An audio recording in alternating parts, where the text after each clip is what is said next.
It's Horse Beef here, man, and it's Dustin Poirier's retirement fight week. It's his retirement fight week. It's upon us, right? I know, everyone considers me a Peter Yan fanboy, or even an Ilia Topuria fanboy these days, which I definitely am. I'm a fanboy of both of those individuals. I would call myself that for sure.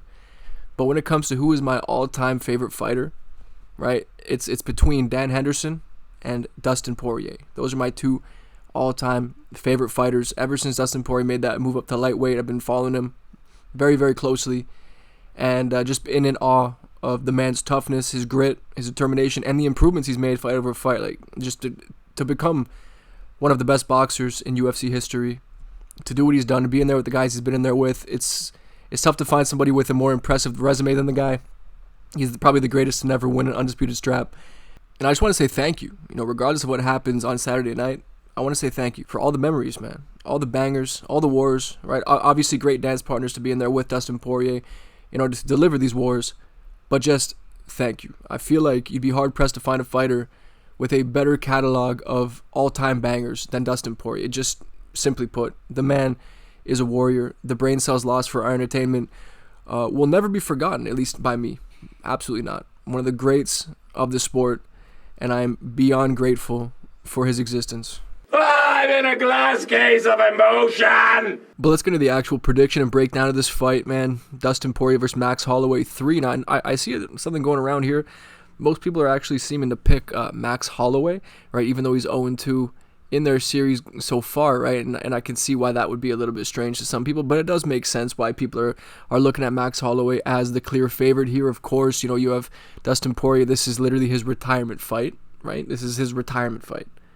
So he literally has one foot out the door right now. So, of course, that's a good reason to pick him.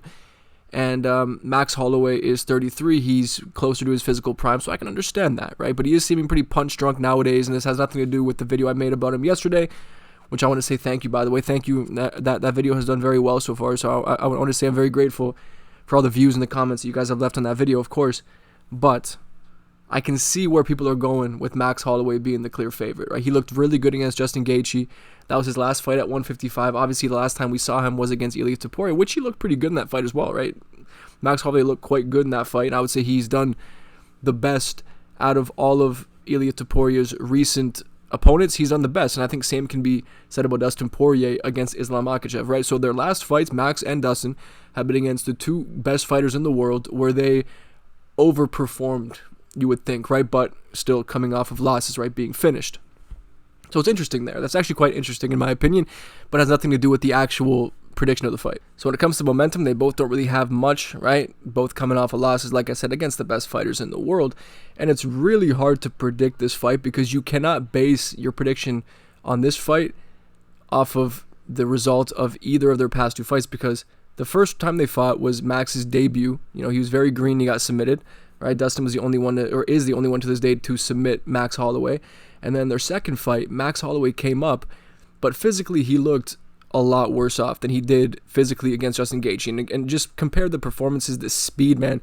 Like, honestly, Max Holloway looked incredible against Justin Gaethje. He looked fucking lightning quick. He looked lightning quick and appeared to have more pop on his punches as well. He just looked like a proper lightweight version of Max, as opposed to the second Dustin Poirier fight where he looked a little bit chunky. You could see, looked like he was retaining a lot of water in his face. He just didn't look like he properly put on the weight to be a proper sized 155er. He just didn't really honestly look in great shape.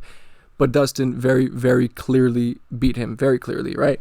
But this fight will be, I would say, very different. If Max Holloway comes in looking like he did against Justin Gaethje, he could end up putting a beat down on Dustin Poirier, but Dustin is not the type of fighter to just take a beating. That won't work, man. He'll stay in the pocket and he'll be trading with Max Holloway and landing big shots of his own. But Max just looked so sharp that night that I think that the finish was going to come regardless, I believe. Max looked awesome. He looked like the best 155er in the world on that night. He honestly did. The man looked incredible in some of the best form I've ever seen him. Probably the best form I've ever seen him in, to be honest, up there with his performance against Calvin Kattar and Brian Ortega. I would say that his performance against Justin Gaethje was even more impressive.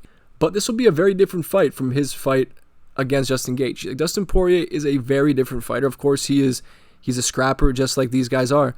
But the way Dustin Poirier defends, right, with his elbow guard, right, the way that he flares those elbows out, you can break hands with that elbow guard, and it'll just give Max Holloway more trouble when he's trying to land. It'll give him more to think about.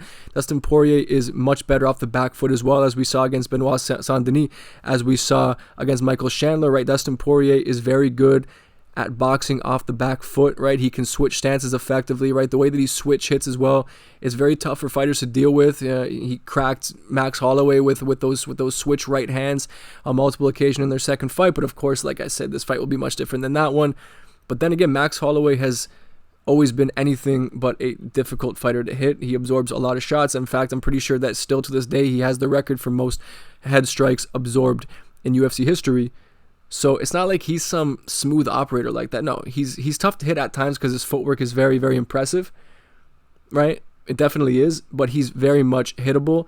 And Dustin Poirier, I don't think has slowed down to any sort of considerable degree against Islam. Yeah, sure, he looked a little bit slower on the feet than we're used to, but I think a lot of that had to do with his apprehension to actually let his hands go because of the takedown threat. Like, takedown threat can make cowards of any of us, not legitimate cowards. But I mean, look at Alex Pereira against Magomed Ankalaev. Ankalaev didn't even really have to establish a takedown threat, but just because it was there, it made Alex Pereira extremely apprehensive and made him look slow as molasses in there. So I think we're in for something very different here, and just knowing the kind of fighter that Dustin Poirier is, and just knowing that this is his retirement fight, this dude will do anything to retire on a win with that BMF belt and retire that BMF belt.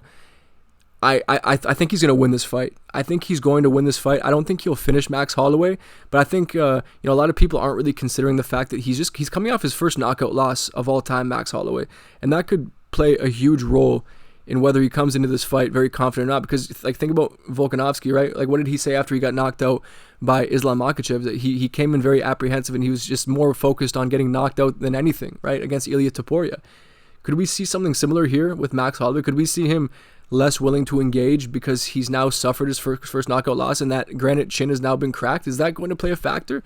I'm not too sure, right? I have a hard time believing that it will, just knowing that Max Holloway is as tough as he is and he's the kind of fighter that he is. It's hard to imagine Max Holloway being gun shy, but we also haven't seen him come back after a knockout loss before. This is uncharted territory, so who's to say it won't play a role? You know what I mean? Dustin Poirier still has very heavy hands. He throws bombs. He's still an awesome boxer. Probably has the boxing advantage over Max Holloway, but Max Holloway probably has the striking advantage. In fact, he definitely does. Dustin Poirier has old man hips and he can barely even throw a kick above the calf these days. So obviously with Dustin Poirier, it'll mostly be down to his hands, and Max Holloway does have a much larger arsenal than Dustin Poirier does. That is just how it is, right? But I believe Dustin Poirier is going to go in there. He's going to be kicking the calf. He'll be meeting Max Holloway in the middle, exchanging punches with him. And I think punch for punch, Dustin Poirier has more power. He's the better boxer. But then again, Max Holloway is so crisp, and I think we'll have the speed advantage here. And I think it'll take some time here for Dustin Poirier to get started. I think it will. He's not exactly the quickest starter in the world, right? He lost the first round to Benoit Saint-Denis before really putting it on him in the second round. And I think we might see something similar here. I think it'll appear like Max has such a significant advantage over Dustin Poirier with the speed and everything, but I think that he'll grow into this matchup and get comfortable, because once Dustin Poirier gets comfortable in there and he starts trading with you, man, there aren't many fighters who can really beat him at that game. And just knowing that this is his retirement fight, like, think about Lauren Murphy the other night. Look how Lauren Murphy was. I know it's Lauren Murphy. I get that. It's fucking Lauren Murphy. But I was watching that fight thinking, holy shit, like, I didn't even know that it was her retirement fight, but just based on how she fought, I thought this must be her retirement fight, right? And then I found out it was her retirement fight. I was like, oh shit, it makes a lot of sense, because she went in there fighting like it was her retirement fight. Dustin Poirier is going to do the same thing here, I believe. He's going to be walking forward. He's going to be reveling in the moment. And I don't believe that there's anything that Max Holloway can do to actually stop Dustin Poirier on Saturday. I don't know if there is. It might take the perfect shot to land. And for all we know, Max Holloway could land that shot. He's very capable of it. He's an extremely skilled striker. But god damn it, this is Dustin Poirier's retirement fight for the BMF belt. He's not losing this one, guys. He's just simply not going to lose it. Of course, the logical pick is Max, and is this pick based on some emotion? Absolutely. Some favoritism? Absolutely. As I said, Dustin Poirier is my favorite fighter of all time, if not top two, right? And that does play a role here. For sure it does. But my head's telling me the same thing, right? My heart and my head, they're aligned on this one. I just feel like Dustin Poirier is going to get this one done. I don't know if he'll finish Max Holloway, but I think he'll do enough to win more rounds than Max Holloway. I think it'll be a close fight, probably 3-2 Dustin Poirier, 48-47, maybe even 48-46. Maybe he puts a real bad beat down on Max Holloway one round, drops him and, really put some damage on him. But I do believe this fight will go the distance and Dustin Poirier will take it home, retire as the BMF, retire that belt, making me cry, dude. Honestly, I'm not ready. I'm not ready for the walkout. I'm not ready for the post-fight speech, whether he wins or I'm just not ready for any of it, dude. I'm not fucking ready, man. Man, but you know what? At the end of the day, regardless of what happens there, just know that Dustin Poirier will make it a fight to remember. He will make it a fight to remember, regardless of the outcome. Oh man, the early prelim opener of Carly Giudice versus Nicole Cagliari. Flip of the coin. I'm going to pick Carly Giudice on this one. Bang, dude. And then we get Bruno Ferreira versus Jackson McVeigh. Oh my God, Jackson McVeigh. We have another undefeated prospect in the year 2025, which can only mean one thing. Fraud checking is inevitable. Now, I feel like this is his first fight in the UFC, I believe, right? 6-0. He has very little experience to his name. Bruno Ferreira has been in there with some serious killers. This might be too big of a step up for Jackson McVeigh. I don't know much about the guy, to be honest, but I am going to predict Bruno Ferreira by knockout. I think second round knockout here. Maybe Jackson McVeigh is some elite superstar that I don't know about, but dude, Bruno Ferreira I think is going to knock him out. And then we get Ryan Spann versus Lucas Brzeski. Ryan Spann at heavyweight. He looked pretty good last time out, if I remember correctly, and I just feel like he has such a boxing advantage here. And I think he'll finish Lucas Brzeski in the first round. I don't think there really has to be much more said about this fight. Ryan Spann simply has such an advantage on the feet, especially compared to a lot of these heavyweights, man. The technique he has with his hands, like he's not the best boxer in the world, but compared to most of these tubby heavyweights, the man can actually box, and he hits pretty hard. I think he's going to put Lucas Brzeski out in the first round. And then we get Jimmy Crute versus Marcin Prachnio, another coin flip of a fight. I feel like Jimmy Crute will win this one, being the younger man. Like I don't know. Marcin Prachnio is pretty over the hill at this point, 37 years old. I don't know, and I don't really feel the need to break this down stylistically or on a technical level. I just think Jimmy Crute will win this one by decision, let's say. Then we have Adam Fugitt versus Islam Dulatov, and I feel like Fugitt is being fed to Islam Dulatov just based on his performance in the Dana White Contender Series. The man looked scary. That elbow was just a bomb. Like the most brutal elbow knockout I've seen since Matt Brown's knockout over Diego Sanchez. That shit was fucking scary. It was scary, and I think he's going to knock out Fugitt. I'm going to say in the first round. Let's see if this is a big step up for him as far as skill level, but I think Islam Dulatov at this level, being Adam Fugitt, I think he'll match it and far succeed it and knock out Adam Fugitt. Like I said, in the second round, could be a first round knockout as well. I'm relatively high on Islam Dulatov as a prospect, so boom. And then we have Ateba Gautier versus Robert Valentin. Now, I'm not sure what Robert Valentin is supposed to have for Gautier here. His best chance is to take Gautier down, but I don't think that he can do that, man. I just don't think that he can do it. I don't even know how they're in the same weight class. Compare the height and the frame of these two. Gautier could easily be a 205er. In fact, I think as he starts to grow up a little bit more and mature in his frame more, there's no way he'll be able to make middleweight in a couple of years, man. There's just simply no way I can see that happening. And I think this is just a lock victory for Ateba Gautier. I'm going to say first round TKO. He's actually a proper scary prospect in the UFC right now.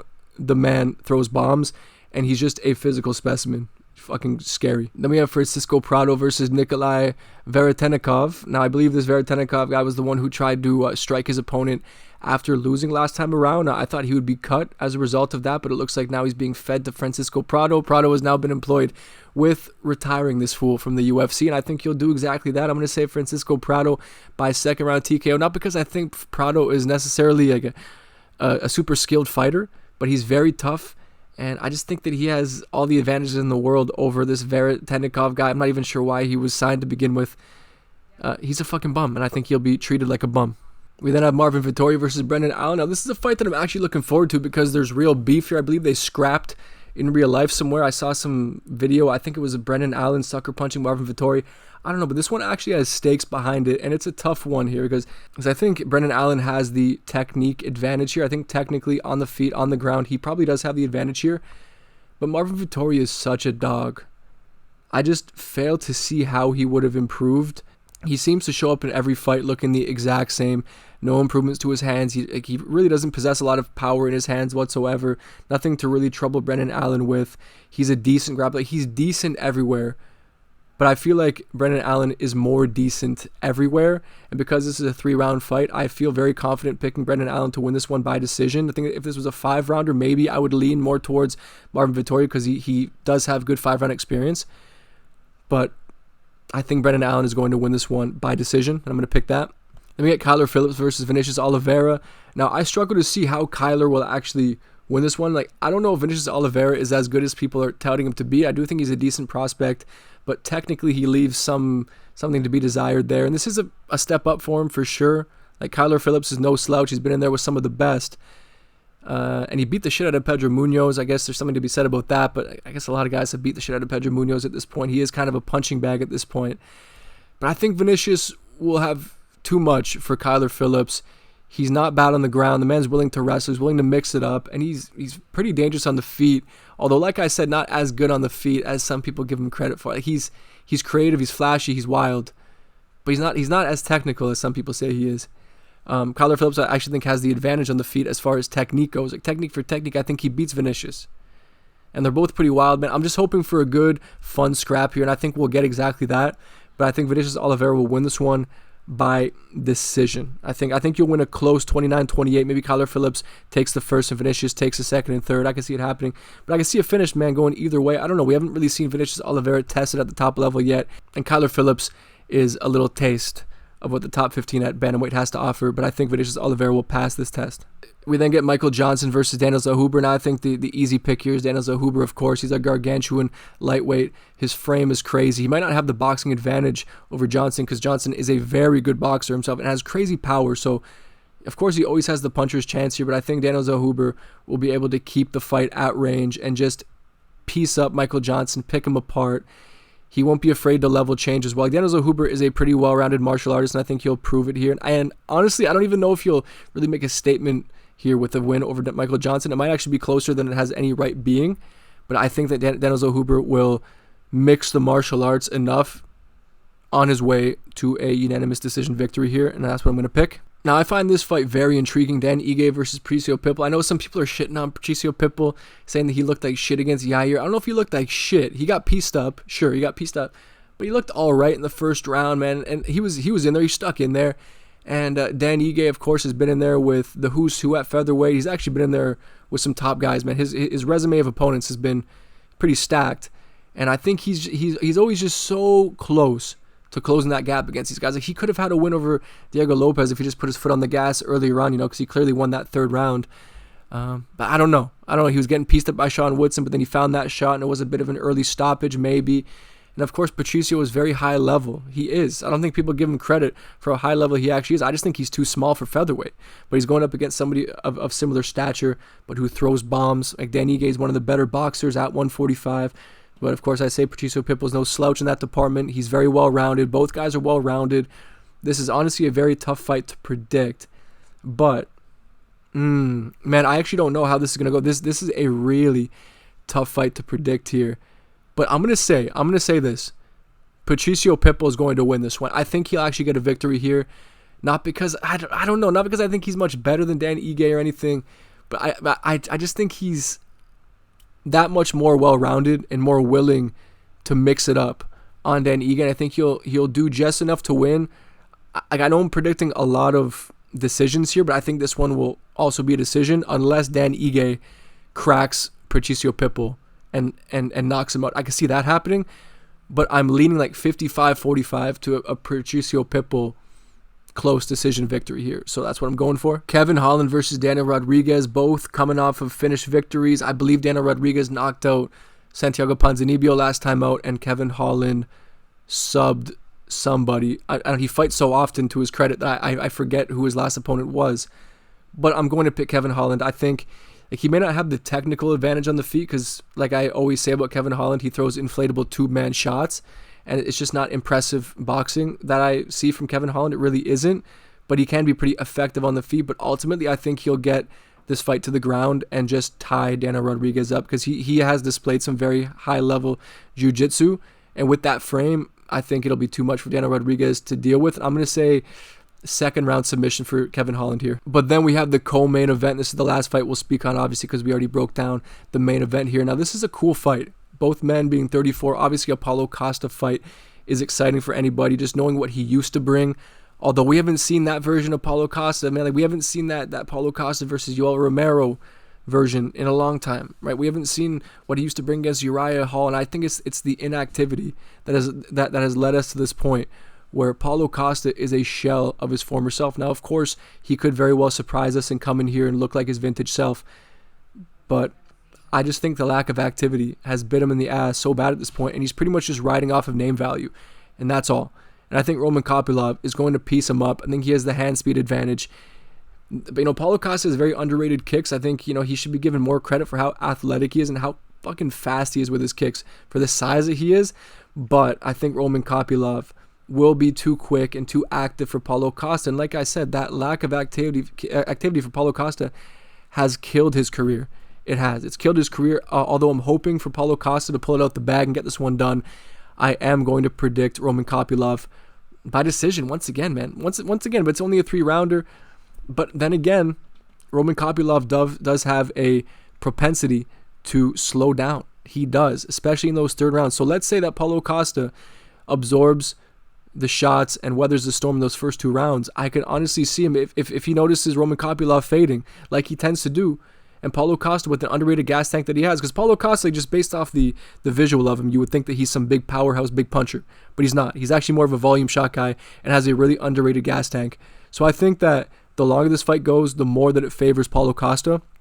But Roman Kopylov, I think, will do enough in those early rounds to secure himself a decision victory. But I can also see a 3rd round TKO for Paulo Costa. I'm honestly hoping for that. But I am going to pick Roman Kopylov by decision nonetheless. But that does conclude my thoughts on UFC 318. As much as it's not a very stacked card, there are some pretty underrated matchups here that I do look forward to watching, man. And of course, I enjoyed giving you guys my picks, my breakdown, But as always, I appreciate you watching, and I'll see you on the next one.